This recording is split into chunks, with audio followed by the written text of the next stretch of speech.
Warning! This episode contains discussion of violence, narcotics trafficking, cartel operations, and the use of lethal force by the United States government. The topics covered include death, international security actions, and controversial enforcement tactics related to drug interdiction. Nothing in this episode is intended to glorify violence or promote harm. The views expressed are commentary and analysis meant to examine policy, power, and consequences, not to endorse criminal activity or dehumanize anyone involved. Some material may be disturbing or emotionally charged. Listener discretion is advised. There was no announcement, no address from the Oval Office, no urgent press conference with flags in the background and carefully chosen words about resolve and responsibility. Instead, Americans woke up to quiet reports that U.S. forces had struck boats in international waters, vessels described as drug smuggling operations tied to cartel networks, destroyed with lethal force. No dramatic headlines, no countdown clock on cable news, just a few carefully worded statements and a growing list of unanswered questions.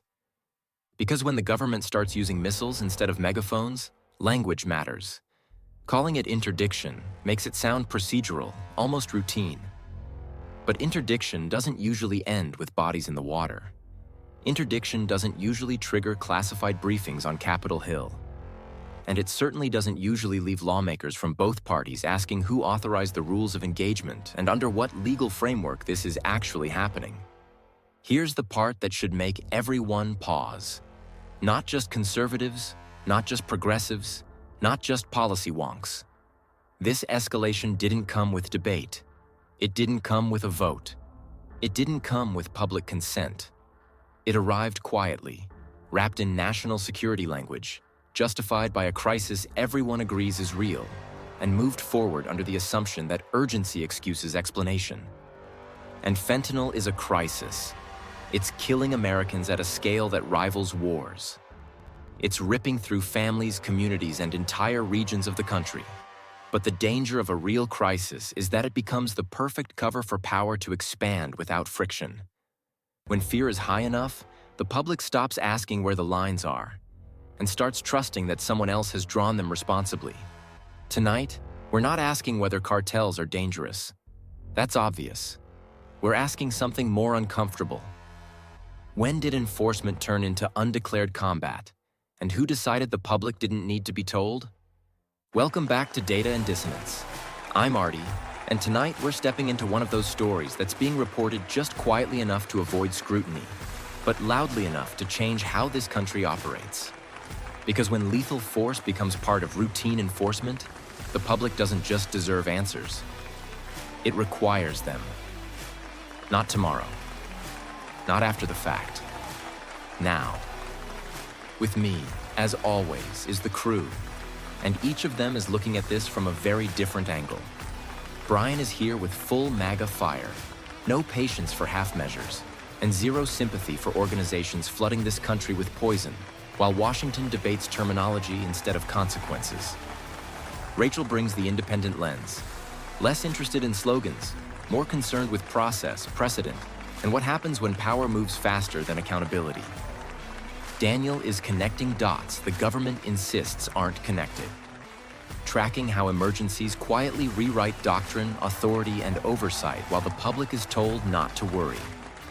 And Skylar is here from the progressive side, pushing back hard on enforcement-first thinking, demanding transparency, and reminding us that human cost doesn't disappear just because the target is unpopular.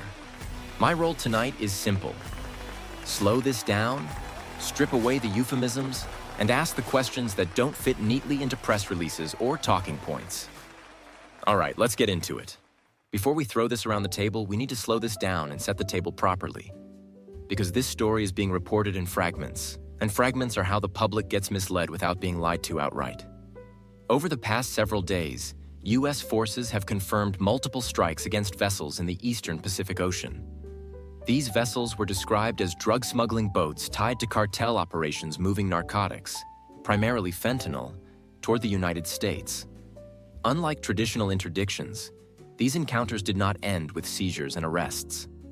They ended with destroyed vessels, confirmed fatalities, and a sudden wave of questions from lawmakers who, by their own admission, We were not fully briefed ahead of time.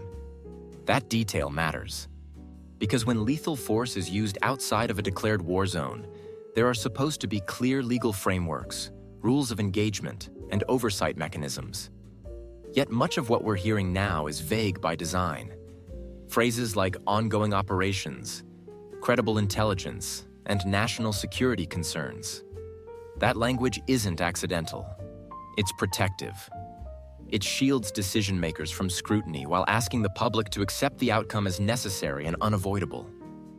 And look, nobody at this table is confused about the threat. Fentanyl is killing Americans at a staggering rate. It's devastating families, hollowing out communities, and overwhelming emergency services nationwide. Cartels are not passive actors. They are organized, violent, and adaptive. That's the part everyone agrees on. Where this gets complicated is what happens after enforcement crosses from interception into combat. Because once missiles are involved, we're no longer just talking about stopping drugs. We're talking about authority, precedent, transparency, and whether the American public still gets a say when enforcement escalates into lethal action. History shows us that power rarely announces its expansion. It normalizes it, one exception at a time. So tonight, we're not asking whether drugs are bad or cartels are dangerous. That's settled. We're asking something much harder. Has the United States quietly entered a new phase of the drug war? One that looks less like law enforcement and more like undeclared conflict? And if so, who decided that explanation was optional? Brian, I'll start with you. Artie, I'm going to be blunt. America's been at war with cartels for years. We just pretended it was a paperwork problem instead of a security one. These organizations are not mom-and-pop smugglers. They are paramilitary networks with scouts, encrypted comms, logistics pipelines, and body counts that rival insurgencies. Fentanyl didn't just show up. It was engineered, trafficked, and pushed, knowing full well it would kill on an industrial scale. So when I hear people suddenly getting squeamish because a smuggling boat didn't get a polite knock and ask, I wonder where that outrage was for the funerals. This is what enforcement actually looks like when you stop playing defense. It's not pretty, and it's not supposed to be. You don't dismantle transnational criminal empires with press releases and task forces. You disrupt them where they move product. And yes, sometimes that means force. The real scandal isn't that these boats were hit, it's that it took this long. And that argument resonates with a lot of Americans who feel like the system has been protecting criminals more aggressively than citizens. But here's the tension. Enforcement without clarity becomes something else entirely. Rachel, jump in. This is where I slow the train down. Because while Brian is right about the scale of cartel violence, power still needs boundaries. Words like alleged smuggling vessel matter when missiles are involved. What intelligence threshold triggers lethal force? Was there an attempt to intercept? What happens when the intelligence is wrong? Because history tells us it eventually will be. Once you normalize lethal interdiction without public standards, you create a fog where mistakes are classified instead of corrected. And there's another issue: international precedent. If the US claims the authority to kill suspected traffickers in international waters without transparency, what stops other countries from doing the same under looser definitions? The policy might feel satisfying today, but precedent is forever, and it doesn't care who's in office next. And this is where Daniel starts drawing arrows between things we're told not to connect. Because this isn't just drug policy, it's doctrine shift. Fentanyl has effectively been elevated from a criminal threat to a strategic weapon. That matters. When something is treated as a national security weapon, it unlocks authorities that bypass normal law enforcement limits. Military assets, lethal engagement, reduced disclosure. And once that toolbox opens, it never fully closes. What concerns me isn't the cartels getting hit. It's the quiet normalization of undeclared kinetic operations. No debate, no authorization vote. Just trust us. That's how power expands, incrementally, quietly, always justified. Skylar, you've been waiting. Because nobody here is defending cartels. But let's not pretend this is solving the root problem. Demand still exists. Addiction still exists. Economic desperation still exists. Violence at sea might interrupt supply temporarily, but it doesn't like dismantle the conditions that create traffickers in the first place.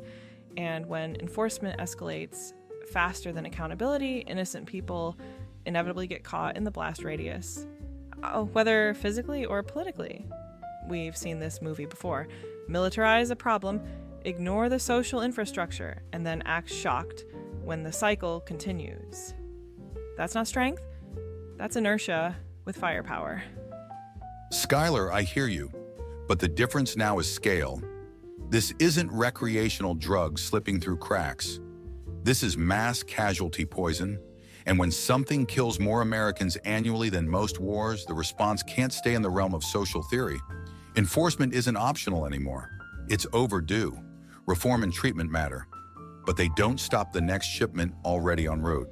And that's exactly why oversight matters now more than ever. If this is the new posture, then define it, explain it, own it. Because secrecy breeds distrust, and distrust erodes legitimacy, even when the goal is justified. Once the public accepts lethal force without explanation, the definition of threat becomes flexible. That's the danger. Today, it's cartels. Tomorrow, it's something else. Power loves precedent. And when that precedent expands, it rarely contracts on its own. Quick pause. If you support independent media that isn't funded by corporate scripts or political handlers, check out the Data and Dissonance merch store. Hoodies, hats, mugs, bumper stickers, and our signature coffee blends. High Lakes, Rock Creek, and Bitterroot. Strong, American roasted coffee for people who don't outsource their thinking. Links are in the description. Here's the part of this story that makes people uncomfortable. Not because it's complicated, but because it forces a choice we've been avoiding for years. America is facing a drug crisis that is killing more of its own people than many declared wars ever did. Entire communities are being hollowed out. Families are being shattered quietly, one overdose at a time. And for a long time, the response was paperwork, press conferences, and promises that never quite matched the scale of the damage.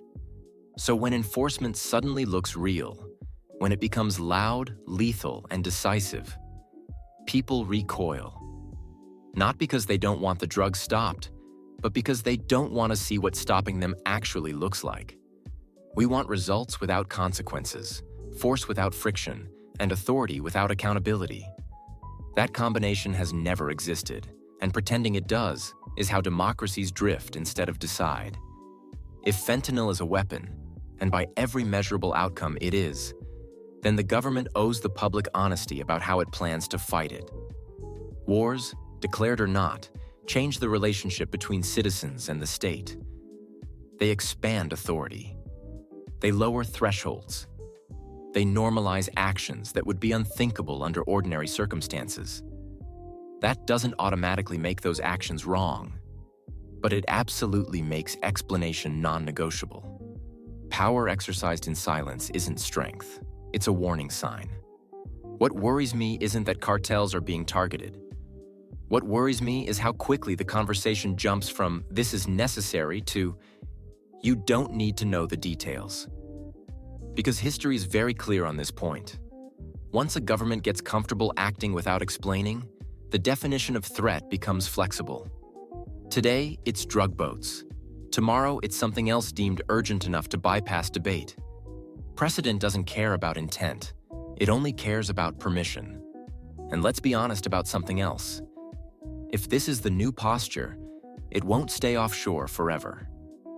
Doctrine never does. The tools, language, and logic developed in foreign operations always find their way back home in one form or another. That's not paranoia. That's pattern recognition. The question is whether we're setting limits now or trusting that future leaders will voluntarily restrain themselves later. History suggests that's a bad bet. None of this means doing nothing. None of this means being soft. It means being serious. Serious about enforcement, serious about reform, serious about transparency, and serious about the long-term consequences of every necessary shortcut we normalize today. Because strength isn't just the ability to act. It's the discipline to explain why, how, and where the line is drawn. The American people can handle hard truths.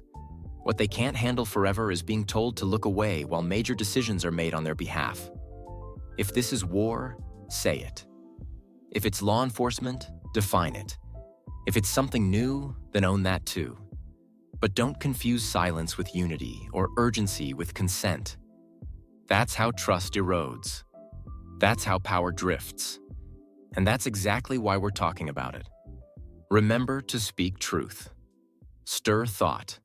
This episode is brought to you by the Caleb Rourke thriller series, The Covenant Protocol, The Prophet Directive, and the upcoming Black Echo Rising. Fiction inspired by the uncomfortable realities others pretend don't exist.